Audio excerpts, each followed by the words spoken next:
Buenas noches, bienvenidos a Mesa de Opinión. El país tiene muchos problemas. Dijéramos que entre ellos hay dos principalísimos: el narcotráfico y la corrupción. Y el narcotráfico es, entre otras cosas, una de las múltiples manifestaciones que tiene la corrupción en Colombia. Pero por supuesto que el tema que está ahora sobre el tapete, a raíz de la consulta del 26, es el tema de la lucha contra la corrupción. Vamos a ver en este programa un poco cuáles deben ser las consecuencias de esa consulta y cuáles las medidas más urgentes, más importantes en la lucha contra la corrupción. Para analizar ese tema, mi invitado esta noche es un exconstituyente y un excelente profesor, Gustavo Zafra. Doctor Gustavo, bienvenido a Mesa de Opinión de nuevo. Muy grato estar aquí, doctor Ricaurte, en el programa suyo y de TV Amiga. Es ya la segunda vez que tengo la oportunidad de dialogar con ustedes. ¿Pero hacía como 3 o 4 años no venía? Sí, hacía como 3 años que estuvimos hablando del tema territorial. No tenía ese gusto y ese honor de estar con ustedes aquí en TV Amiga y en su programa Mesa de Opinión, que el nombre lo indica todo, es traer al tapete de la discusión los grandes temas nacionales y de coyuntura, como hoy estamos viviendo una coyuntura muy interesante con la consulta, como usted lo menciona, donde 11.700.000 colombianos dijeron hay que cambiar una serie de desarreglos institucionales que facilitan el mal uso de los recursos de todos, que son obviamente los recursos públicos. La consulta fue muy importante, debe producir unas consecuencias, no tiene un poder vinculante en cuanto que infortunadamente no alcanzó el umbral, la falta de planeación, los errores que se cometieron, que ya analizamos con Jaime Castro en el programa anterior, no permitieron que tuviera el umbral de los 12.100.000 y algo más. Pero por supuesto que produce unos efectos políticos bien importantes. Hasta ahora, ¿cómo analiza esos efectos y qué más debe seguir sucediendo en este campo, doctor Zafra? Pues yo recuerdo una expresión del expresidente López que ahora que cita a Jaime Castro, él debe estar muy cercano a ese concepto político del mandato claro.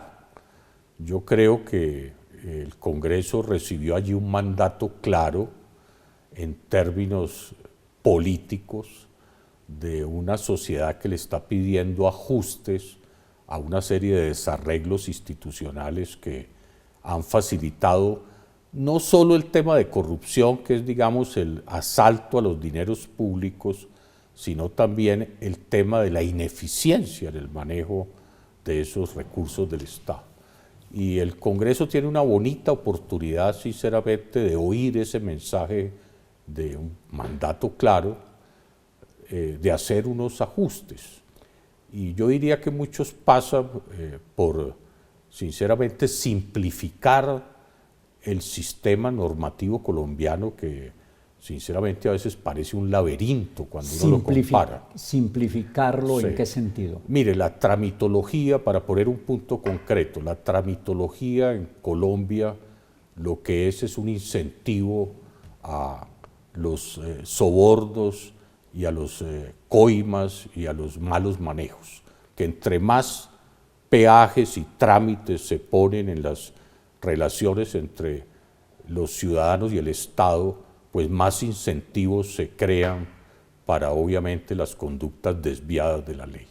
Y lo segundo es la ineficiencia de un Estado muy paquidérmico, muy complejo. Cuando uno lo ve en esas gráficas que se utilizan ahora para presentar como las estructuras del Estado, se lo digo que casualmente estamos en nuestro curso de teoría del Estado, los alumnos en parcial ya han hecho unas comparaciones de estados, llamémoslo así, de la OCDE y de otros estados que funcionan relativamente bien, y cuando uno pone eso en gráficas, el laberinto del Estado colombiano es tremendamente complicado. No debiera empezar la simplificación de que usted bien habla por la propia Constitución. A ver, hagamos una presentación muy rápida de eso. Ustedes expidieron una Constitución con 380 artículos permanentes y 59 transitorios, y recuerdo que había uno sin numerar, 360. Pero contando lo que ha pasado de ahí para acá, esa fue una Constitución muy larga, que quedó muy reglamentaria. A la constituyente le faltó un tanto de tiempo, me parece a mí, para haber planificado eso mejor. Tiene cosas muy buenas, tiene muchos errores, pero ahora contando los artículos, entre los permanentes y los transitorios, la Constitución ya tiene 481 artículos. Usted habla bien de simplificación y no le parece que debiera empezarse por ahí, y no le parece que en una coyuntura como la actual no debieran emprenderse reformitas, porque es que aquí para cada cosa solemos hacer un acto legislativo, para cada cosita una ley. ¿Por qué no coger las propuestas que haya de los partidos políticos sobre ley en materia de lucha contra la corrupción y hacer una ley consistente que la gente la conozca, que le coja respeto, que la identifique, y de la misma manera con la reforma de la Constitución que se requiere en cuanto respecta a la lucha contra la corrupción? Y en cuanto respecta a la lucha contra la corrupción, son muchísimos los temas colaterales y directos que se afectan si se quiere hacer una reforma que ayude a combatir la corrupción y no reformitas aisladas. Sí, en su planteamiento, doctor Ricaurte, hay como varios puntos, todos ellos muy importantes.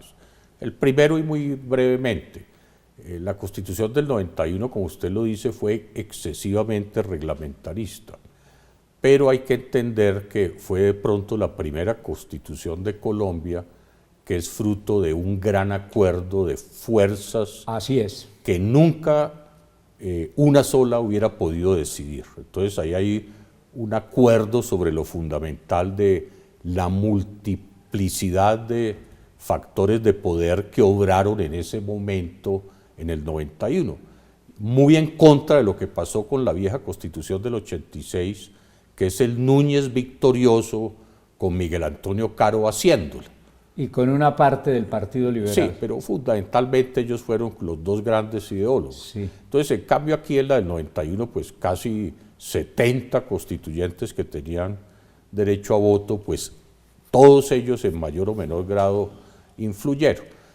Lo segundo, como usted lo anota, es que, por supuesto, la respuesta a los temas del mal uso, digamos, de los dineros del Estado, de los poderes del Estado, porque la corrupción no solo es uso de dinero, sino también los abusos de poder que eventualmente se hace desde el Estado, requieren, por un lado, obviamente, ajustes legales y normativos, pero también, segundo, un cambio de cultura política y social. Es como la mezcla de los dos factores.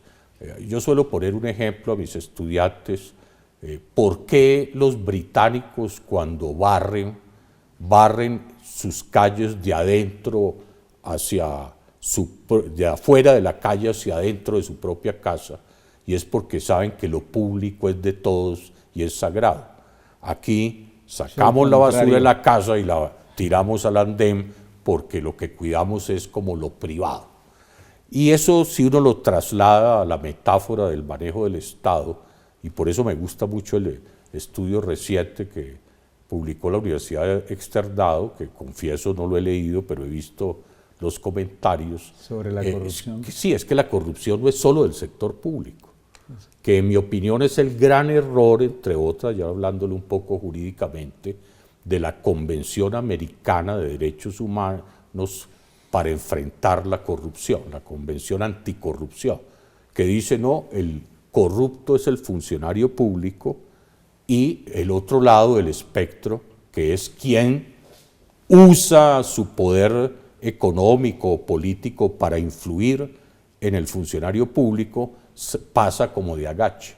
Entonces yo digo que corrupción es tanto la del servidor público, que se desvía, digamos, de la ley, como la del particular, que a través de su conducta utiliza indebidamente el poder del Estado para su propio beneficio. Le voy a poner un ejemplo concreto. Sí, señor. Tan corrupción es el caso del funcionario que roba dineros públicos, como de los carteles privados que acuerdan precios de mercado para meterle la mano al bolsillo al consumidor.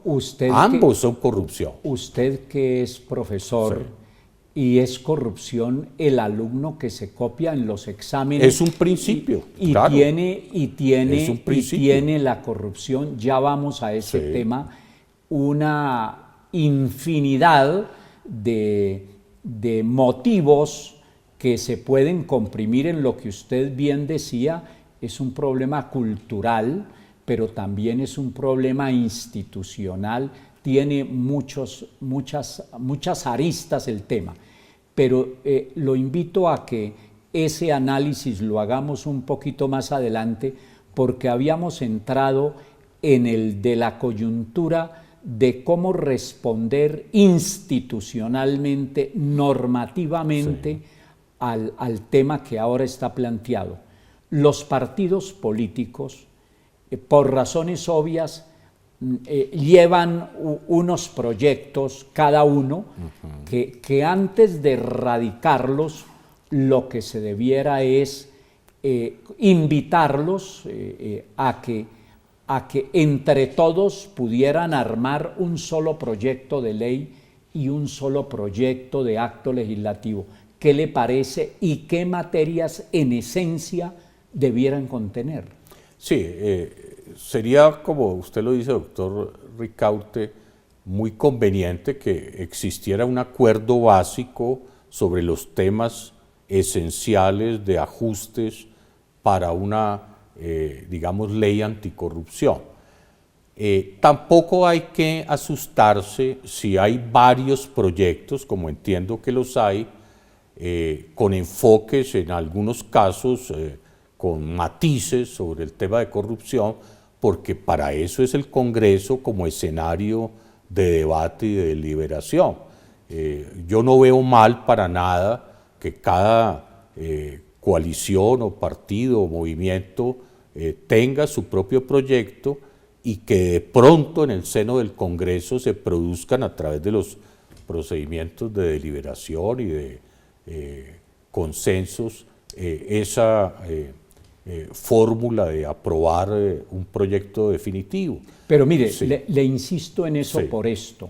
Aquí solemos para cada cosa presentar proyecticos. La Constitución lleva 48 enmiendas, la Constitución actual, usted lo sabe.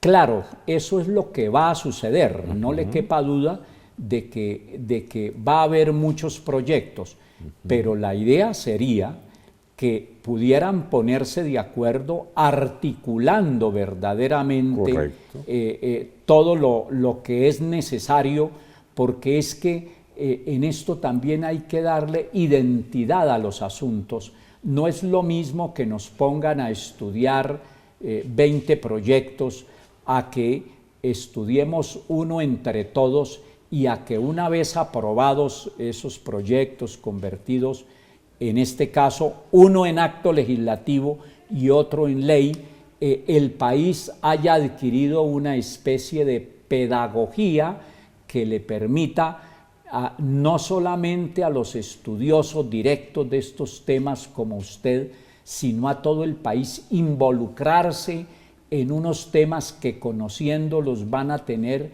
instrumentos con los cuales luchar en contra de la corrupción? Sí, por ejemplo, para contestar en forma más concreta su pregunta, doctor Ricaurte, si uno iba a las 7 preguntas de la consulta, 5, por ejemplo, necesitan reformas legales y algunas eran hasta de decretos.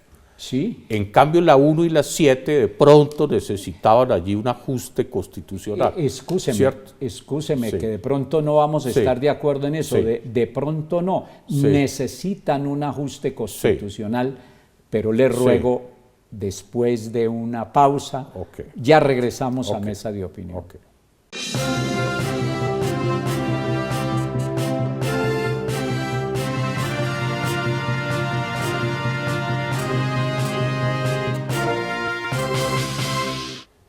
Volvemos a Mesa de Opinión. Me encuentro con Gustavo Zafra, ex constituyente y profesor, analizando el tema de las consecuencias de la consulta y las medidas más importantes que habrá que o que hay que adoptar para combatir la corrupción. Y habíamos quedado en un punto importante. De las 7 preguntas que hubo, 5 son de reforma legal y 2 de reforma constitucional, porque lo que tiene que ver con la asignación de los congresistas pues está en un artículo de la Constitución, el 187, o sea que hay que modificarlo. Y el de los periodos pues también es de reforma constitucional. Por una sencilla razón, porque usted lo advertía antes, se trata de limitar la posibilidad de elegir a unas personas. En esas circunstancias, ¿por qué no hubo un Senado que para planificar mejor, antes de haberle dado el paso, el visto bueno, el concepto previo a la consulta, ha debido decir, mire, pero aquí hay 2 preguntas que se deben excluir porque además en la ley 134 está establecido que las normas que son de reforma constitucional no se pueden someter a consulta. Entonces, ¿para qué tomar como bandera unas cosas? Yo voté la consulta y voté 5 preguntas a favor, menos estas 2, en razón a que no estuvo bien que se colocaran en un temario porque no podía decidirse sobre ellas por las razones que estamos anotando. Hubo improvisación en muchos aspectos, pero una, ¿qué le parece? Fue la irresponsabilidad del Senado, que le dio visto bueno sabiendo que ahí había unos temas inconstitucionales y que se han debido poner de presente. El Senado lo que hizo en su momento fue, yo diría, una decisión más política. Lavarse las manos. De, hombre, no la vamos a obstaculizar, pero ganamos si no se hace el día antes de la presidencial, que era la propuesta inicial de los promotores de la consulta. Entonces la llevaron a un terreno, digamos, más neutral, que era unas elecciones un poco, llamémoslo así, en periodo frío, porque acaban de pasar las elecciones presidenciales, y lo positivo de eso, que es el mensaje que yo sí creo que el Congreso y las élites de poder de Colombia debían leer, es que aún en ese periodo frío, 11,5 millones de colombianos sin financiación, sin maquinarias políticas detrás y sin mayor publicidad, porque la verdad es que no la tuvo, salieron en un acto de responsabilidad política a decir, Colombia, aquí estamos ayudando a que hay que mejorar el manejo del tesoro público, porque en el fondo la consulta en las 7 preguntas por distintas vías lo que busca es un manejo transparente de los recursos de todos los colombianos, que son los que pagamos impuestos o por otras vías de contratación, pues contribuimos al funcionamiento del Estado. Entonces me parece que el mensaje allí político no se debe como, digamos, desdibujar. Claro. 11 millones de colombianos Sí, en muy bien, frío. muy bien, pero en mire, frío dijeron, oiga, pero mire, esto no va bien. yo tengo ahí conceptos encontrados. Tengo ahí una contradicción que todavía no he podido resolver definitivamente. Es esta. Me pareció histórico, me pareció muy importante el mandato popular, la expresión el mandato claro, como del digo yo. pueblo, el mandato claro, como lo llama usted, la expresión del pueblo como constituyente primario. Muy bien, pero a la vez tengo esta contradicción. Siendo la corrupción un flagelo, un cáncer tan grave, de pronto mi contradicción radica, sí, muy bien, una importante votación, pero frente a semejante flagelo y frente a que la gran mayoría de los colombianos somos honestos y queremos combatir la corrupción, ¿por qué no se expresaron más? Porque ahí yo les hago también a los estudiantes este análisis. Las estadísticas, yo diría mundiales, dicen que los sistemas democráticos trabajan con un 50 o 60% del electorado. Por ponerle un ejemplo a la audiencia, es como cuando una empresa tiene una capacidad instalada para producir al 100%, pero su capacidad real se usa a la mitad. Y eso sucede también en las grandes democracias, eso no nos debe asustar. Las abstenciones de Estados Unidos han sido del 50%. En Suiza, la democracia probablemente modelo del mundo, la gente dice, hombre, si gana el A, B o C, da más o menos lo mismo, vamos a seguir lo mismo, y salen a votar también el 50%. Entonces, realmente el potencial efectivo de nuestras votaciones no son los 36 millones, sino 18. Entonces, mi análisis estadístico es que lo que votó en Colombia fue el 60% de la capacidad real de votación en Colombia. Por supuesto, sería mayor número de votos, pero el que no lea que 11 millones y medio de votos sin financiación, sin maquinarias, sin publicidad, salieron a decir, ojo, los dineros públicos no sigan malgastándolos o robándoselos, y si el Congreso no lee ese mensaje, yo digo que en un año en las elecciones locales se va a reflejar ese descontento del pueblo colombiano, y en 4 años las élites políticas, económicas y sociales colombianas se pueden llevar una gran sorpresa. Así es. ¿Okay? A ver, insisto, entonces, una sola ley cobijaría lo que realmente falta en las 5 preguntas que no... O en otras, hay unos temas que de pronto no se tocaron. Y en muchos otros, sí. Pero una sola ley. Aquí, a ver, pienso que al país, a ustedes, señores televidentes, hay que indicarles no lo que se va a hacer, sino lo que se debiera hacer. Por eso, en la reforma constitucional, porque ya saben los televidentes que hay unos temas que son de ley y otros de reforma constitucional, se deben incluir lo relacionado con las 2 preguntas que eran de reforma constitucional, que son lo de la asignación de los congresistas, que ya entre otras cosas están diciendo que la van a congelar y no que van a disminuirlo, como es el mandato no vinculante, pero mandato político del pueblo colombiano. Esos 2 temas. Y amén de eso, se deben incluir en la reforma constitucional 2 grandes temas, el de la reforma política y el de la reforma a la justicia. ¿No le parece que ese sería el ideal, aunque por razones políticas no se haga? Sí. Yo lo que digo es que de pronto dividir las temáticas tampoco es, digamos, inadecuado. Voy a decir lo siguiente, en una agenda de gobierno nuevo, como es el que tenemos, digamos, con un horizonte de 4 años, señor, que tiene 3 temas muy complicados, el de los ajustes institucionales, el tema pensional y del desfinanciamiento de el presupuesto nacional, porque el ministro Carrasquilla en eso ha sido claro, faltan 25 billones para solo atender los gastos que el Estado actualmente viene atendiendo. Sí, señor. Hay un desfinanciamiento de 25 billones.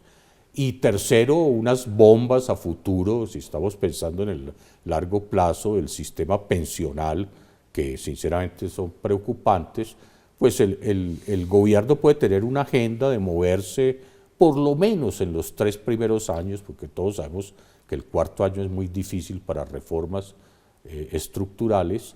En esos 3 primeros años puede hacer sus tareas con cierta secuencia, que es lo que uno ve. Yo empezaría, por ejemplo, para no dejar enfriar el mandato claro de el pueblo está dispuesto a ajustes en el tema de la transparencia, en el manejo de los dineros del Estado, y ahí hay una serie de medidas que hasta son de ley, ni siquiera, como digo yo, de reformas constitucionales, excepto la 1 y la 7, y además no distraer de pronto al pueblo con reformas que en el fondo pueden ser anodinas. Mire la del 7, doctor Ricaurte, usted que tuvo una trayectoria congresional y política que prácticamente se paseó por todos los escenarios democráticos de este país. Es que con el artículo 7, ¿cuál es la limitante? Uno puede ser 12 años concejal, 12 años diputado, 12 años representante a la Cámara y 12 senador. No, yo la tengo. Entonces, 48 años en la vida política, sí, ¿cuál es la limitante de la pregunta 7? Sí, la tengo sugerida hace tiempos, claro, de una sola reelección en cada corporación. Eso sería suficiente para que estuvieran 40 o 48 años en las corporaciones públicas. Pero a ver. Pero ahí le hago una especie de contraargumento. Sí. De hecho, la pregunta 7 tiene aspectos positivos y negativos. Le voy a poner un ejemplo con la democracia norteamericana reciente.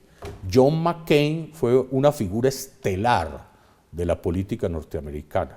Sí. Tanto que le hicieron los honores que no le han hecho a muchos presidentes de los Estados Unidos, con la misa simbólica en San Patricio, todos los altos poderes del Estado norteamericano. ¿Qué tal que a John McCain le hubieran dicho, no, usted solo puede estarse 3 periodos de senador? O se lo hubieran dicho a Edward Kennedy, por ejemplo, para citar otro de los grandes jefes del Congreso norteamericano. Entonces eso tiene sus más y sus menos. Todo, sí, pero... sí me explico, pero está bien, pues eso da relevo generacional y rotación, etc. Y 40 años en unas corporaciones públicas sería suficiente. Pues, pero a ver, puntualmente le voy a tocar unos temas para rápidamente, porque se nos va yendo el tiempo, puntualmente. 1, en materia de reforma a la justicia, quitarle las funciones electorales a las Cortes y al Consejo de Estado. Depende de algunas. Yo creo que la Fiscalía actual tiene un gran diseño que, como lo he explicado, es distinta a la de Estados Unidos para evitar lo que hizo el señor Nixon, que masacró a 3 fiscales para que no lo investigaran en el caso Watergate. Entonces yo tengo que ver algo con la fórmula actual, que entre otras en su momento el presidente Gaviria nos aceptó, que él pasaba la terna, pero que fuera la Corte la que eligiera el fiscal, y por eso el fiscal está en la rama judicial, tema de ingeniería constitucional. Pero entonces, ¿qué funciona? Pero doctor Ricaurte, es que me toca hacer otra pausa. ¿Usted se imagina a un presidente con un fiscal de bolsillo? De pronto yo no estaría en su programa aquí hablándole, porque estaría como en Venezuela privado de la libertad. De acuerdo, de acuerdo. Me toca hacer una pausa, pero después de ella, puntualmente, ¿cuáles deben ser las funciones electorales que se le deben quitar a las Cortes y al Consejo de Estado? Porque están muy politizadas y a qué hora les queda tiempo de administrar justicia. ¿Puede ser una solución contra la corrupción el voto obligatorio? ¿Puede ser una solución contra la corrupción la lista cerrada para evitar los personalismos? ¿Puede ser una solución a la lucha contra la corrupción abolir o modificar la circunscripción nacional para Senado que tanto ha corrompido la política? Esas y muchas otras más, después de una pausa. Ya regresamos.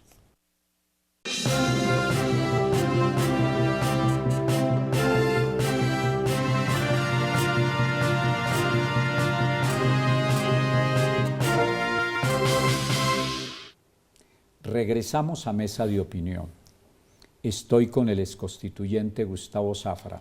Y puntualmente, profesor, ¿qué funciones electorales se le deben quitar al Consejo de Estado, a la Corte Constitucional y a la Corte Suprema?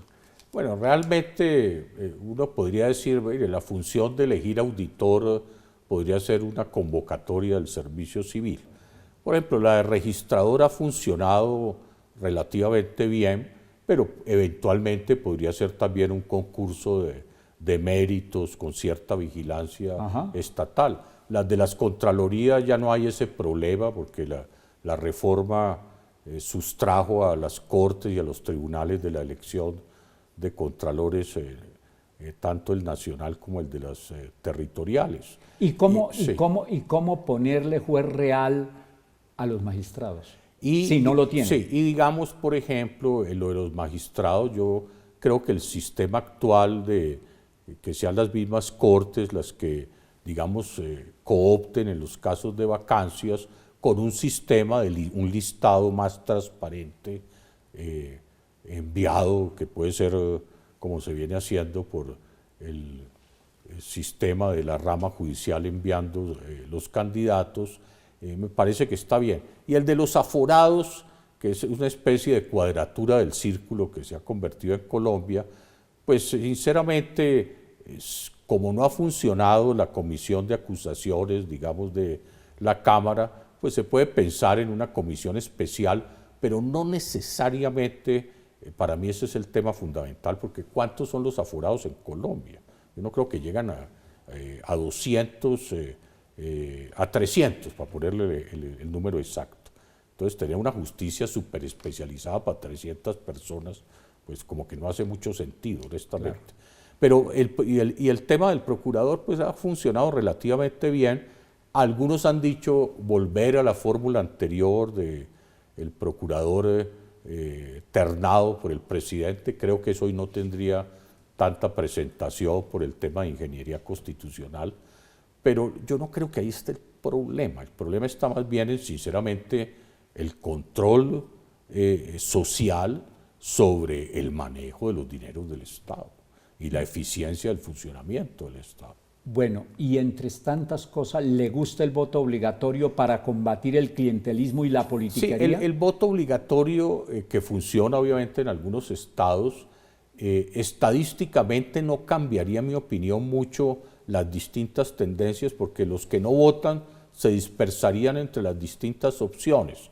El sistema de incentivos a mí me gusta más, lo que de alguna manera, digamos, se ha establecido de posibilidades de el día libre, de algunas ventajas económicas en notarías, en el acceso a los créditos educativos.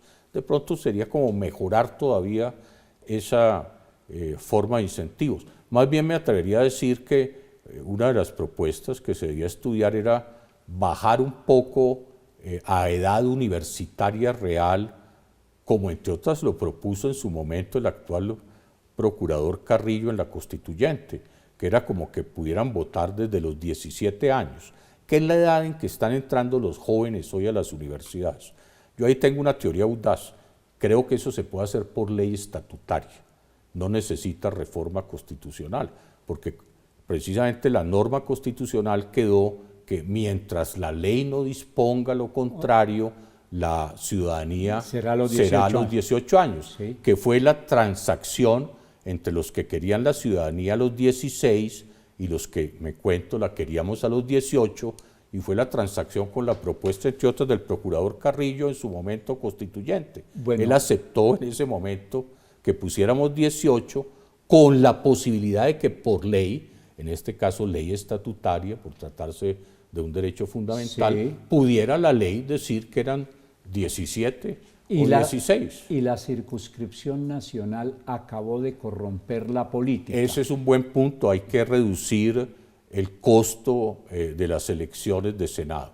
Ahí coincido con usted, se lo oí decir en su momento al expresidente López, que el riesgo de las senaturías nacionales era el que usted está mencionando, que las campañas políticas terminan siendo de unos costos exagerados y con todos esos fenómenos de eventual corrupción. Yo creo que en un Estado regional, si llegamos en un momento dado debemos llegar una a un paz, Estado regional. Por ejemplo, el Senado podría ser más de una representación regional. Tendría mucho sentido, haría mucho sentido una representación regional de Senado y la de la Cámara eventualmente o abierta, como está hoy, a los departamentos o a circunscripciones más provinciales. Y ¿no? la lista, podría ser eso. Y la lista cerrada con democracia interna obligatoria. Sí, es bueno, pero recuerdo una discusión que teníamos los liberales de la vieja guardia. Lo voy a decir con respeto y afecto por ambas personas. Sí, señor. Pero una cosa era el bolígrafo de Carlos Lleras y otra el bolígrafo del doctor Julio César Turbay. Sí. Entonces usted me entiende que usted que ha hecho política, el riesgo de una lista cerrada es en manos de quien termina el bolígrafo. Por eso tiene que ser con democracia interna. Tiene que ser con democracia interna, con consultas internas, claro. Mire, le he hecho esa serie de preguntas porque esos y muchos temas más son los que debieran en esta coyuntura no ponerse a hacer reformitas. Mire, después de la Constitución del 91 llevamos 3 reformas políticas.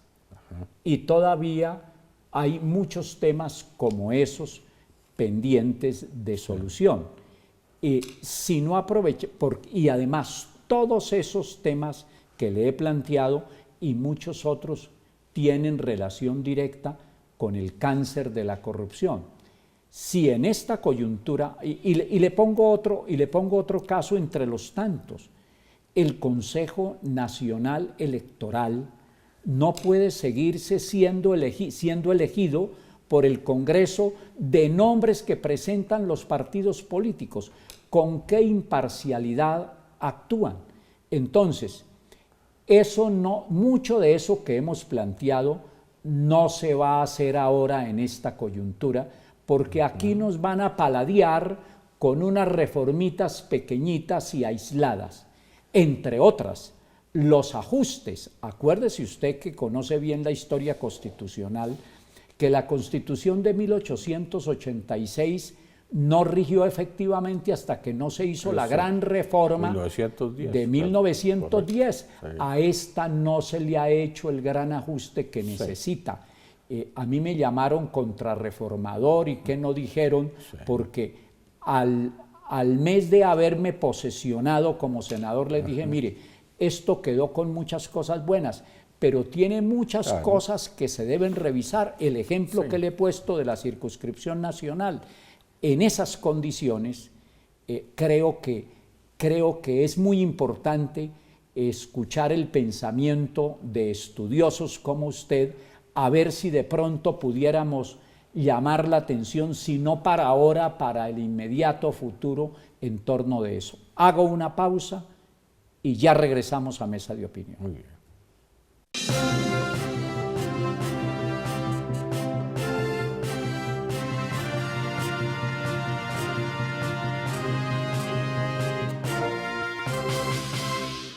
Regresamos a Mesa de Opinión, a su última parte. Me encuentro con Gustavo Zafra, es constituyente, y le dejé planteadas una serie de inquietudes de lo que debiera hacerse. Estoy seguro que mucho de eso no se va a hacer, pero lo importante es plantearlo para que el país vaya entendiendo que no podemos seguirnos conformando con cositas aisladas y que esta coyuntura debiera aprovecharse para cosas grandes, que lo que tenemos que revisar se revise no a pedacitos sino en conjunto. Coincido con usted, doctor Ricaurte, que hay necesidad de hacer unos ajustes institucionales. El otro tema es la prioridad de esos ajustes, porque todo gobierno tiene su cuarto de hora, ¿cierto? Sí. Y son sus 2 primeros años. Y entonces el gobierno en eso tiene que seleccionar los 3 o grandes 4 temas país y, llamémoslo así, gastarse su capital político en esos 4 grandes temas. Por eso lo que digo no va a suceder. Van a suceder de pronto algunos ajustes y otros, sinceramente, quedarán como para la agenda de otro gobierno probablemente. Como hay finalmente unos temas cuyas reformas no haría el Congreso y se las hiciera, la Corte Constitucional diría que hay sustitución de la Constitución. ¿No le parece que va a tocar, como ahora está reglamentada, intentar una asamblea constituyente para ese tipo de temas? Yo tengo el temor de que cuando a una asamblea constituyente le fijan, digamos, un temario limitado, y ya pasó con la del 91, de la cual pero es que entonces, fui parte, terminan no haciendo de pronto más cosas. Pero es que en ese momento no existía la Asamblea como mecanismo para reformar la Constitución. Ahora tendría control constitucional por parte de la Corte.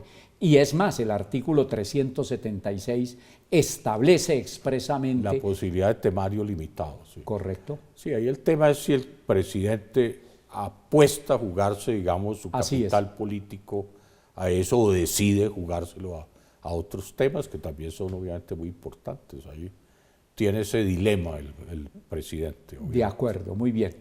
Es indudable que el problema de la corrupción hay que atacarlo desde todos los flancos, porque es un Como problema... usted lo dice, hasta desde los colegios y universidades. Sí, señor. El estudiante que copia hace corrupción, usted lo ha dicho. Entonces, lo que se impone, ¿no le parece a usted, que es profesor, una gran pedagogía y que tanto que nos hace falta de formación y de capacitación política, debemos hacerla todos, en todos los frentes que podamos? Por supuesto, es un tema ciudadano y de la sociedad civil esencialmente.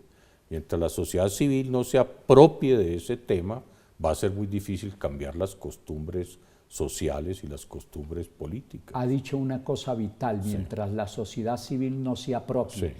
¿Cómo hacer para que se apropie la sociedad civil? Pues ya estos 11 millones es un buen resultado, un buen comienzo, definitivamente. ¿Qué debe seguir de aquí en adelante en conjunto, dígalo por favor, en torno de la lucha contra la corrupción? Porque son tantos los flagelos. Mencionaba yo al comienzo, el problema del narcotráfico es un problema de corrupción, y ese sí que es gigante. Y nos está afectando hasta las escuelas, ¿no? En eso el fiscal tiene razón de que ya no hay solo un mercado externo, sino que hay un mercado interno. Entonces ahí va a haber que repensar un poco la política de combate al narcotráfico sin exageraciones. No se trata pues de llenar, lo he dicho 1000 veces, la cárcel de marihuaneritos. Claro. No puede ser esa la solución. Pero sí saber que si fórmulas que se han usado 40 años no han funcionado, hay que reajustarlas y tratar de hacer una estrategia mucho más, digamos, compleja en sus distintos elementos: prevención, educación, represión, reinserción social, etcétera. Eso es mucho más complejo que solo pues meter marihuaneritos a la cárcel. ¿Cómo separar de verdad la contratación de la política? Porque la realidad es que muchos candidatos quedan hipotecados frente a los contratistas. Yo creo que ahí hay que revisar el tema de la famosa mermelada. Honestamente, a eso hay que revisarlo y revisarlo en profundidad. ¿Y eso no se consigue dándole iniciativa en el gasto público a los congresistas bajo los estrictos términos del plan de desarrollo? Es que el plan se volvió demasiado etéreo. Sí. Ahí yo tengo un punto que puede sonar muy disidente, pero Colombia es de los pocos estados que tiene a nivel constitucional la famosa ley del plan de desarrollo. Y eso tiene sus ventajas, pero también sus desventajas, porque congela mucho la dinámica de los cambios macroeconómicos que ya no son solo en los estados, sino de políticas globales. Entonces termina uno amarrado a un plan que le cambió el precio del petróleo y se le vino abajo el plan de desarrollo, como le pasó al gobierno del presidente Santos en su segunda etapa. De lo que no hemos tratado, ¿qué le parece lo más esencial? Yo creo que es cómo se trabaja sobre la construcción de ciudadanía. Creo que ahí está la clave. El ejemplo de la primera fase de esta entrevista es: todos tenemos que defender lo público. La metáfora es eso: hay que defender lo público porque lo público es de todos. Y entonces la conciencia de que lo público es de todos nos lleva a una actitud muy propositiva de defensa de todo lo que es el tesoro público, entre otros. Muy importante, lástima que se nos haya agotado Muy el amable, doctor Ricaurte, por su invitación, a TV Amiga, a los amigos del equipo técnico, y muy honrado de estar en su programa. Gracias a usted por venir, profesor. Con mucho gusto, doctor Ricaurte. A ustedes, como siempre, muchas gracias por permitirnos entrar a sus hogares. No se les olvide, nos vemos de hoy en 8 días. Hasta entonces, feliz noche.